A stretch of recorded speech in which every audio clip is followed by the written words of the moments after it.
Estamos una vez más en Diálogos de Ciudad y me permito anunciarle a nuestros televidentes la visita de un académico que es experto en el tema que vamos a compartir y que para Buenaventura, por todo lo que implica la ciudad, por toda su historia, pues tiene gran importancia. Me permito presentarles al profesor Raúl Cortés Landázuri, experto en el tema de lo étnico, aquello que definitivamente no podemos abarcar de manera sencilla y que siempre, al menos hasta ahora, es una discusión abierta para nosotros. Él hoy quiere presentar, en el marco de una visita que hace a la Universidad del Pacífico, en este programa Diálogos de Ciudad, una obra que ha publicado desde el año 2017 y que pues a nosotros nos complace tener hoy con ustedes en nuestro programa Diálogos de Ciudad. Es un gusto para nosotros tenerle. Bienvenido, profesor, y pues este tema que es tan apasionante en lo que es ya el cierre del llamado decenio de las comunidades afrodescendientes. Y gracias, estimado Gersain. Bien, su publicación, las expectativas quebrantadas, pues el tema es un poco difícil de atrapar en principio, pero para eso está usted acá, para contarnos de qué se trata esta obra que pues plantea esa discusión acerca de los avances que se han dado en Colombia a partir de la Constitución del 91 en el reconocimiento y la problematización, como dice usted, de los asuntos de los pueblos afrodescendientes de este país.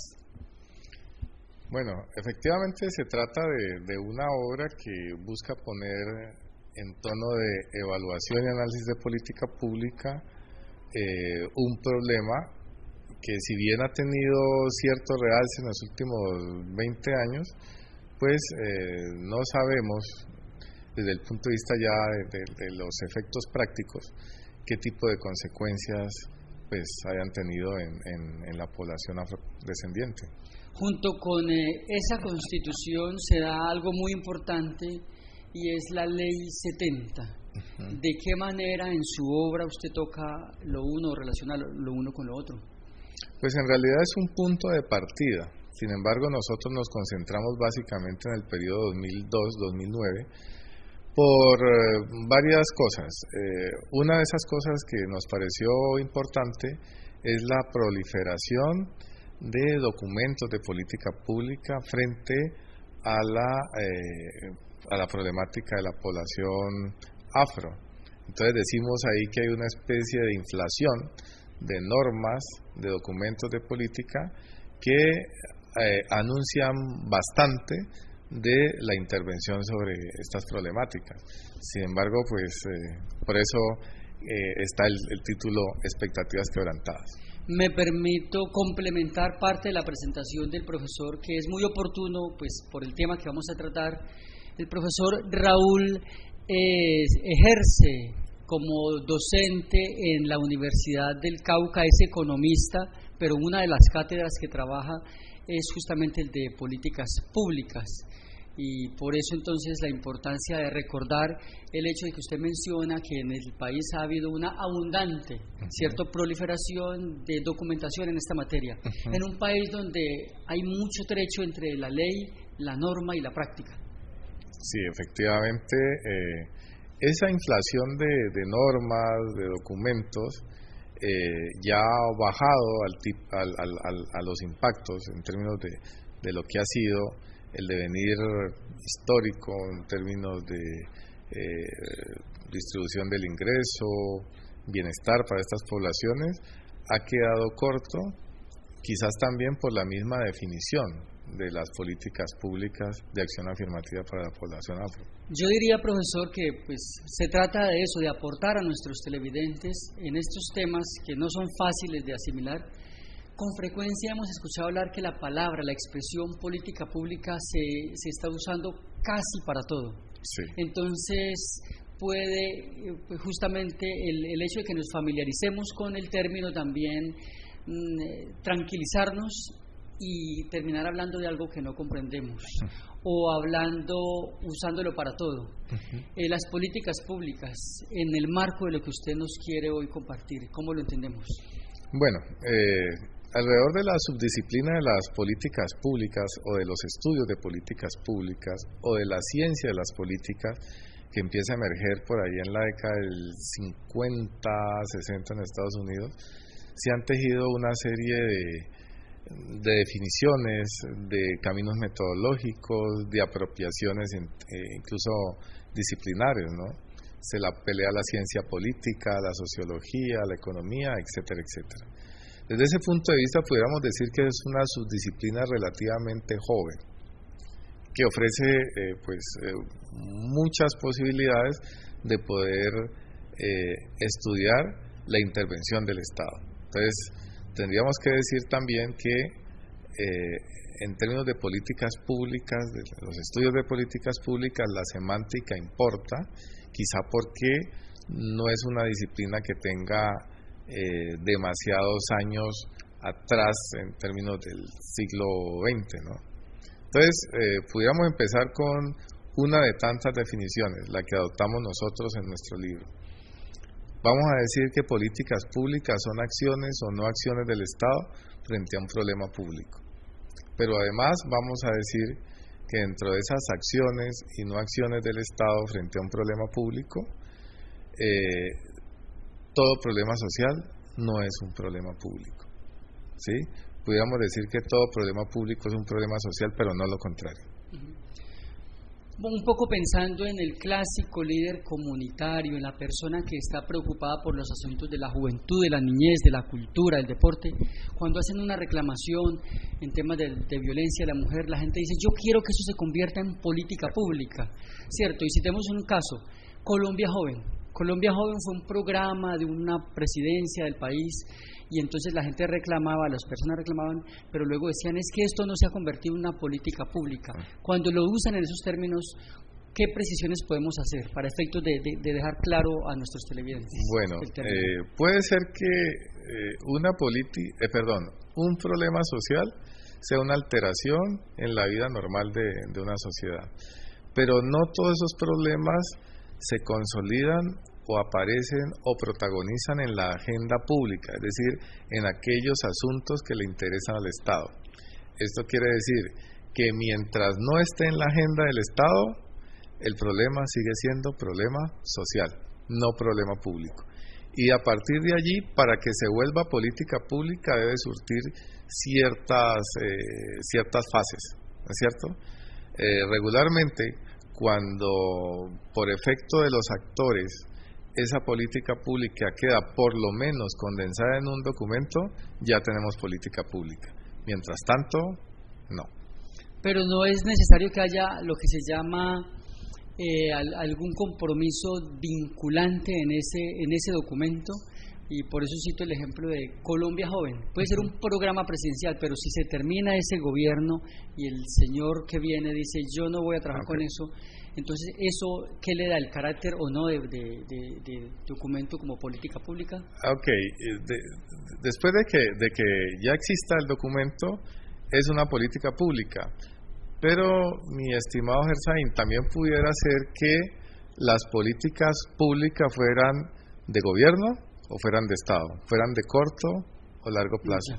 Finalmente, lo que define también el carácter y los alcances de las políticas públicas es la fuerza de los actores. Bien, y entonces esta noción, ahora para comprender lo que usted menciona en su libro como un conjunto robusto de normas, de leyes que han avanzado en dar derechos a las comunidades. Luego usted dice, en algunos aspectos se han quedado cortos. ¿Qué podemos contarle acerca de este tema al pueblo de Buenaventura, donde sin lugar a dudas una gran cantidad de líderes, de estudiantes, de académicos se interesan en los temas pues por la condición marcadamente afrodescendiente de la población de Buenaventura? Bueno, nosotros ahí estamos partiendo de una concepción, ¿no es cierto?, de que las políticas públicas para la población afro, concebidas como políticas de acción afirmativa, deben tener dos componentes básicos. Uno, la redistribución, y otro, el reconocimiento. El componente de redistribución tiene que ver con atacar la pobreza, ¿no es cierto? El componente de reconocimiento tiene que ver con la visibilidad, los procesos de identificación de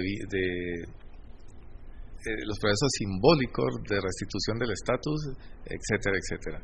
Entonces son dos componentes ahí. Bueno, pero en esa materia, ¿cuánto se ha avanzado? ¿En qué estamos? ¿Qué podemos decirle a nuestros televidentes? Bueno, una cosa que es un rasgo desde que se instituyeron estas políticas públicas, por ejemplo con el COMPES, esos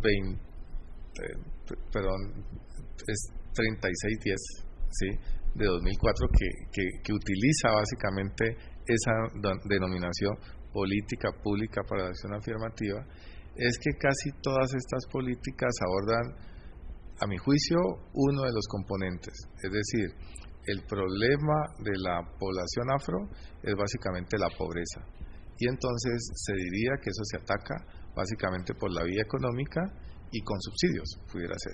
Bueno, entonces, ¿ese COMPES está bien formulado? Pues a mi manera de verlo, no. Ya.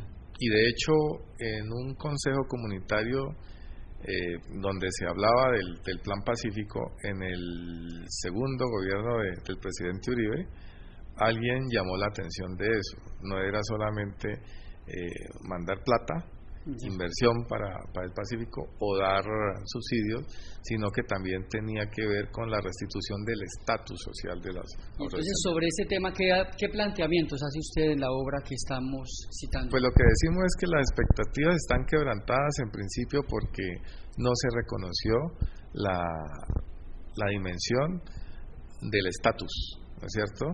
Y desde ese punto de vista uno pudiera decir que hasta se pudiera pensar que alguien pudiera tolerar un acto de racismo, ¿sí?, si lo compensan monetariamente. Estamos hablando incluso de alguien que está dispuesto a sufrir el acto de discriminación, ¿cierto? Y demos ejemplos de ello. Me imagino que parte de eso tiene que ver con lo que hoy conocemos como la famosa consulta previa, casos en que una comunidad termina confundiendo el espíritu inicial de las consultas, que casi siempre tienen como fin proteger a la cultura misma, pero también al ambiente. Sí. Entonces, por unos pesitos, por una caseta comunal, por algunos equipos modernos, televisores y cosas de esas, o unas becas, terminan permitiendo que lo que se quería proteger sea ultrajado, sí, incluida la dignidad misma de las comunidades. Sí, sí. ¿Cómo problematiza usted eso en su obra? Pues eso ha sido un problema bastante serio. Sin embargo, nosotros en esa obra nos ciframos más dentro de la etapa del diseño de la política. No lo hemos hecho tanto en términos de la implementación de la política. En términos del diseño decimos que de entrada hay problemas cuando, por ejemplo, la línea base no está bien construida en términos de esas dos dimensiones, ¿sí? Entonces, de ahí puede arrancar todo lo que viene en términos funestos de ahí en adelante. Ya. Ahora, ¿cuánto ha avanzado nuestra propia nación diversa? Usted lo dice en su obra, pues las comunidades negras son afrodescendientes las más representativas del país, y en el continente solamente Brasil tiene un mayor porcentaje que Colombia, ¿cierto? Entonces, en una nación que tendría muchísimas más razones para interesarse en estos temas, ¿cuánto esa población ha avanzado? Para empezar, por lo menos, con la misma población afrodescendiente. Bueno. En el reconocimiento de estos temas, en problematizarlos, en llevarlos a la vida pública. Bueno, el asunto resulta bastante espinoso. En principio también porque, si bien las políticas de Estado frente a esto de los subsidios han sido medianamente pues cumplidoras, ¿sí?, no pudiéramos decir que las metas se han podido cumplir en más de un 5-7%. Es decir, que si hablamos del componente de redistribución de pobreza, también hay una deuda. Y ha sido básicamente por esa ruta que se ha entendido el asunto. Por la otra ruta, la del reconocimiento, la del estatus, todavía la cuestión está bastante cruda Y pues el problema es que también este tipo de políticas pueden ser obstáculo para aquello que los economistas llamaron como el proyecto desarrollista. Es que hay que crecer económicamente, ¿sí? Y hay que sacrificar algo de distribución del ingreso para que en el largo plazo tengamos suficiente nivel de acumulación para poder distribuir. En el corto plazo, mientras no tengamos la suficiente acumulación, pues entonces ¿qué vamos a distribuir? Estoy hablando básicamente de ese tipo de óptica. Entonces digamos que los modelos han sido muy hegemónicos dentro de esa línea, y desafortunadamente también en Colombia esto se ha ido acompañando de fenómenos de violencia. Entonces si hay cierta comunidad que se convierte en obstáculo para un proyecto legal o ilegal, entonces hay que desplazarla o hay que desaparecerla, ¿no? Entonces la gran tragedia también de nuestros pueblos es esa. Bien, estamos hablando con un profesor que visita a la Universidad del Pacífico proveniente de la Universidad del Cauca, y hablamos de un tema que es de importancia nacional.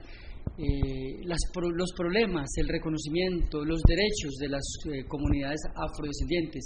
Y usted en su libro comienza diciendo que definitivamente desde la Constitución del 91 hacia acá, al menos se ha logrado eso, visibilizar los temas de la población.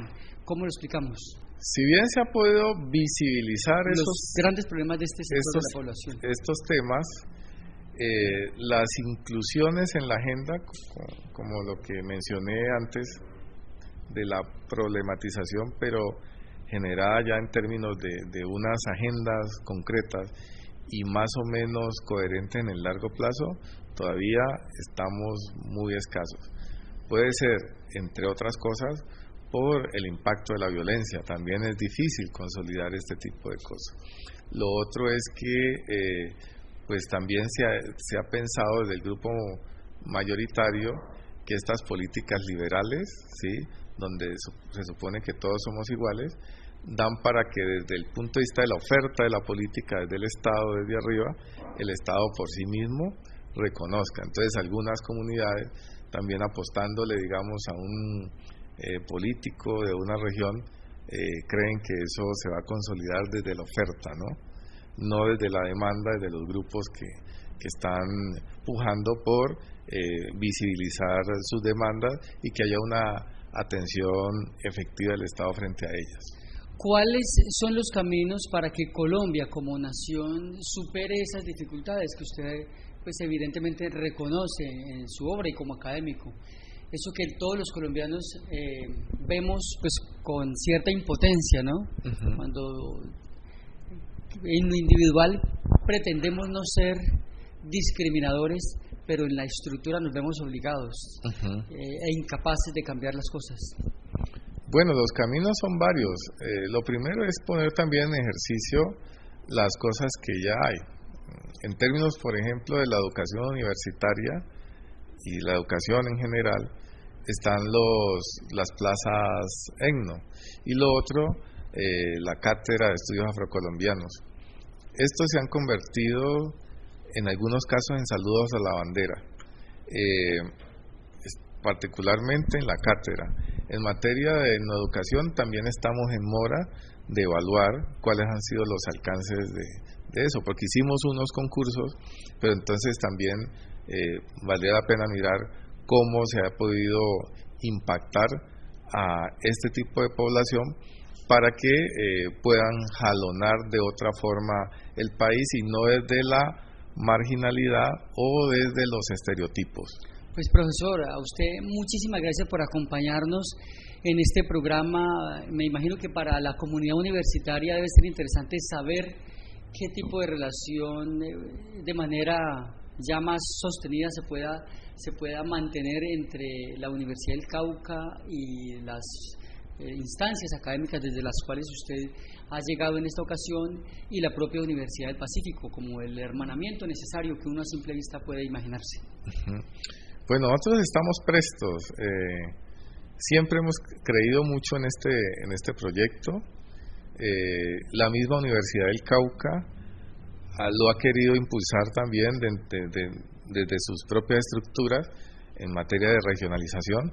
Sin embargo, también con este problema de la desfinanciación de la universidad pública, pues también han habido pues pocos alcances. Hay un primer intento en la sede del norte del Cauca, en Santander de Quilichao, para poder atacar problemáticas de esta población, por lo menos en el Cauca, pero tenemos desatendida casi totalmente la costa pacífica. La Universidad del Pacífico y la Universidad del Cauca pudieran hacer equipos académicos, utilizar sedes, etcétera, etcétera, para generar, como decimos en la jerga de los economistas, economías de escala y generar sinergia. Creo que además todos estos proyectos de desarrollo volcados hacia el Pacífico, donde el Estado colombiano se ha comprometido, ¿sí?, deben llevarse a cabo con las comunidades, y las universidades pueden aportar su granito de arena. ¿Dónde encontramos el libro? El libro está disponible pues en las principales librerías. Ahora hay una coyuntura, ¿es cierto?, que es la Feria Internacional del Libro en Bogotá, y entonces algunos de los ejemplares se trasladaron allá, pero en una semana vuelve más a las librerías públicas. Muy bien. A usted muchísimas gracias, bienvenido siempre por acá. Mil gracias, muy amables. Igual a nuestros televidentes les agradecemos por habernos acompañado en este diálogo con el profesor Raúl Cortés Landázuri. A ustedes muchas gracias y nos vemos en nuestro próximo programa.